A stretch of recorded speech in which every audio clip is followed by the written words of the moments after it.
Le Canada a été très faible dans les dernières années, Mm. surtout sous la période de Justin Trudeau.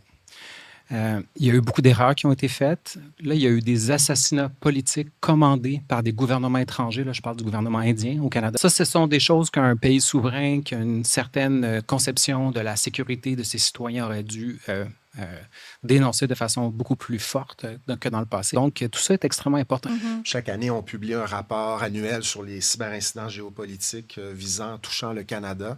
Et Stéphane a tout à fait raison. On est la cible d'attaques, de cyberattaques, cyberespionnage de la part de la grande puissance, la superpuissance chinoise. On a vu la Chine mener des campagnes de désinformation visant des entreprises canadiennes qui œuvrent dans ces secteurs-là parce que la Chine voit ça comme de la concurrence, tout ça. C'est une superpuissance qui a un comportement prédateur à l'égard du Canada, à l'égard du Québec. Exact. Mais maintenant, on vit dans un monde où on est aux côtés aussi d'une superpuissance inquiétante. Mhm. Et je ne veux pas trop inquiéter les gens à la maison, mais il faut y penser.